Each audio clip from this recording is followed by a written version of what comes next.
Almost every single product we use nowadays comes from a monopoly. My name is Matt from The Alive Company, and today I'm going to talk a little bit about monopolies and how they affect you. If you don't know, monopoly is when a company owns a giant market share of product, whether that be, Google with the search engine, Apple with smartphones. Essentially, it's a company having an unfair market share of a product. Just because the product is the best, right, does not mean that the company is creating a monopoly. So let's say that there is a camera monopoly. Sony has a camera monopoly because they make the best camera. That's okay and not illegal because Sony, rather than using unfair trade practices like killing off smaller businesses or making it so that it's impossible for small businesses to start their own camera company, they are just making the best product possible. Consumers are buying that and they understand that. There is a difference when it comes to these big tech companies and big software companies. And I think that not enough people really understand just how deep these monopolies and technology companies go. Almost every single software that we use and that is created and sustained and made is from one of these big tech companies. Think about Instagram, think about Google, think about any software, YouTube, that you use on a daily basis, right? These monopolies are good and bad, and they affect you in a very specific way. If you are consuming any sort of content online, it's probably coming from one of these websites, and you have to understand that these companies do not care about anything really other than the end product and the end goal, which is to make money. Now, that's like a harsh reality kind of to some people. It's like, oh wow, the Twitch platform that I've been streaming on for the last 10 years of my life is only focused on making money. Wow, how horrible. That's just life, guys. Really, a company is there to make money, and that's okay. The issue is, again, when it comes to unfair trade practices. And I want to talk about how unfair trade practices, not only with software, not only with companies, how these trade practices can affect your life and just change you in general, right? So if you've read this book called Start With Why by Simon Sinek, he talks about how people don't buy what you sell, they buy why you sell it. Now, why do people buy Apple phones? Why do people buy Google products? Why do people buy a certain brand of cereal? It's because they themselves align with the specific product that they're purchasing. When they own and purchase a product from that company, they are saying to the world that I am this type of person to buy the product. I align with the why or the mission or the statement of this company, and that is why I purchased it. I voted with my money. This is what I own. This is what I do. If you are forced to join and take part of that why because the company that you're interacting with is a monopoly and there's really no other choice on the market, you therefore are aligning with a company's mission without you even knowing it. The saying goes, if the service is free, then you are the product. And that just rings true, right? Do you really think that these big companies, these software companies, are not making money off of you using their free products and services? They collect so much data on you, everything you interact with, how long you stay on a certain tab, right? The level of privacy that you have using a free product is much less than you would ever think or ever care to realize. There's also another layer of acceptance that comes with this, because once the monopoly is set in, once a market share is held, other people are going to start using that product. We can talk about the first social media app, Friendster. Everybody was on Friendster. Everybody was using Friendster, not because Friendster was the best product and best service, but because there was no other social media app out there to connect with people, to meet with people. And I know this is an old reference, but think about it. If there is only one product that everybody uses, you as a person who might not even use social media and might not even want or care to use social media will feel automatically ostracized when you don't, right? You will feel like you are not a part of the group, not a part of the team. Companies love to do this. They make you feel like you're missing out always. That's why you'll get push notifications. That's why you'll get advertisements for specific services or things you're missing out on.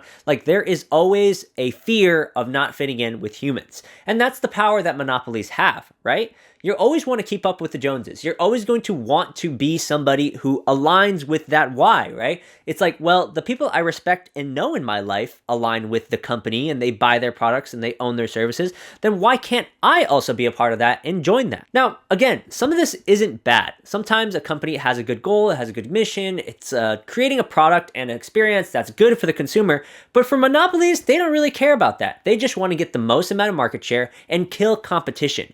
That's because it's really expensive to run a company, and it takes a lot of brainstorming and power and effort to stay on top.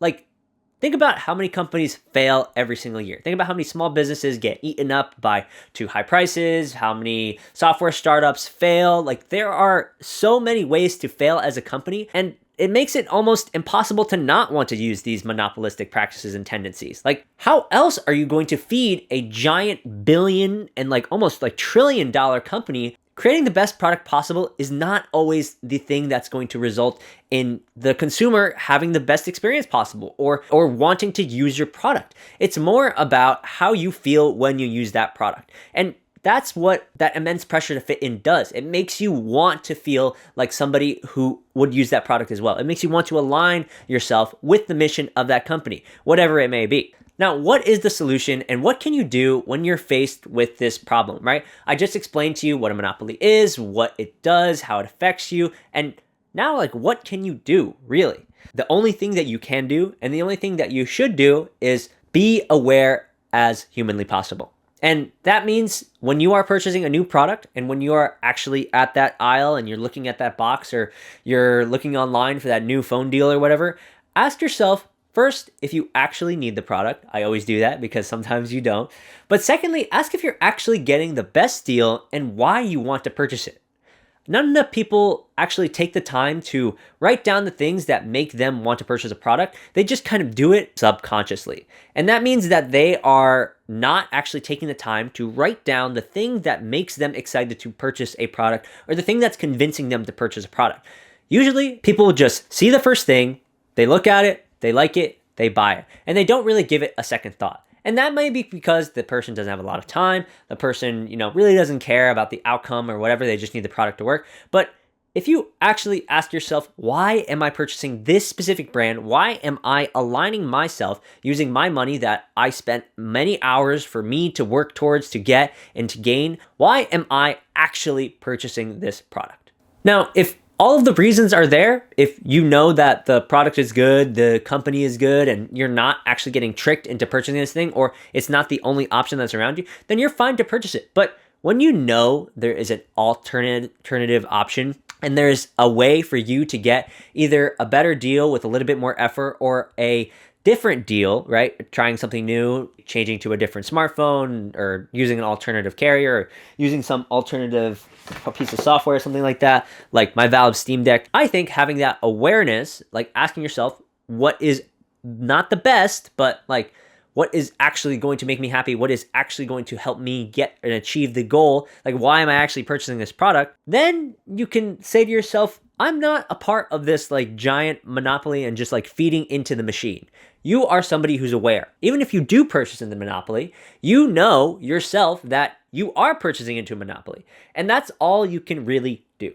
Now, there's, of course, the other layer of things you can do. You can lobby and contact your legislation. You can talk to people at the company. You can work at a competitive company. You can build your own company. These are all things you can do too, but they take a lot more effort, and there's something that's a little bit more difficult. That's definitely 3-4 steps ahead. I'm just talking about if you're the average consumer, if you're somebody who notices and doesn't want to buy into and enable these huge monopolies, you have to ask yourself what actually matters for you and what is going to give you the best result possible. And if it is a monopoly, then okay. But if it isn't, try finding something else and try doing something else with it. Because again, monopolies affect us in so many ways. You are automatically forcing yourself to align with the company, align with the company's beliefs, its products, everything like that, as soon as you purchase into that monopoly. They spend billions of dollars keeping you a customer.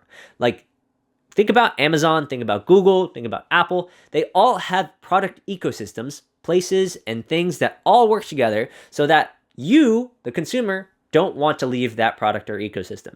If you have Amazon, you got to get the Amazon Echo. If you have used Google, then you're probably going to be using Google Maps, Google Gmail, like all of these products bundled into a suite.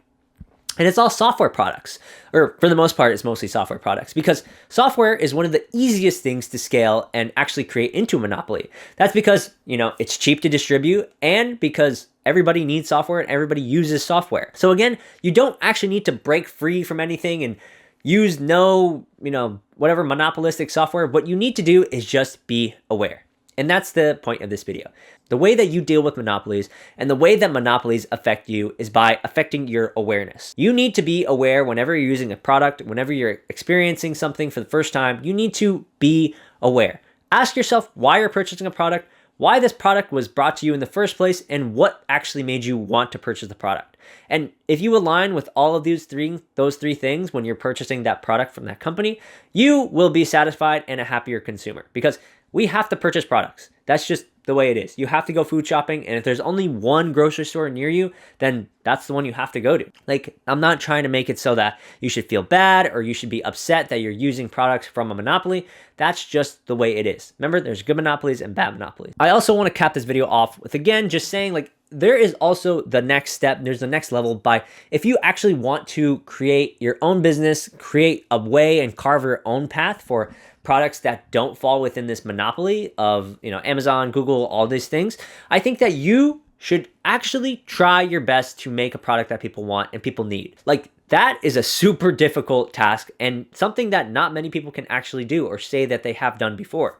You should be able to say to yourself, like, if I want something, I can buy it or I can make it, right? But the effort of buying it is going to be much less than actually making it. But you understand also you have the capability to make it, right? Be somebody who has that ability. If you have a software product that you use that absolutely sucks, build your own, or at least try, because it's fun and you learn a lot. And I think that not enough people take the time to actually appreciate and learn and understand the things that they're using every single day. We use software from monopolies. I'm using Microsoft as my OS. I have a NVIDIA GPU. Like, these companies, these products, these things, they all come from one place. And everything is so conglomerated into the top that, like, there's not enough of a chance for other companies to succeed and try and do new things. And it leads to a lack of innovation, because lots of money needs to be invested in order to have innovation. And if you can make way more money without innovating as much, like Apple releasing basically the same smartphone and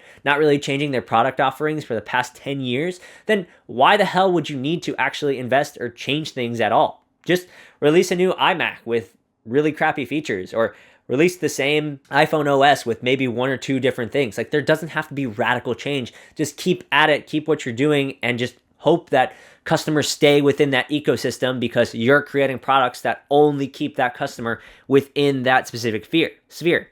Like, we need to, as consumers and as everybody, really hope and believe that the government is going to do something about these issues, that they're going to take a stand and actually change the way that these products and things work. But it doesn't work. Like, even if you do break up a company, even if you do the right steps and you are not purchasing or enabling those monopolies, other people will, and eventually those companies will go back together. And we've seen that before. So the only thing you can do, and I'm saying this not as defeatist, not as like, oh, it's all over, like whatever, is just be aware.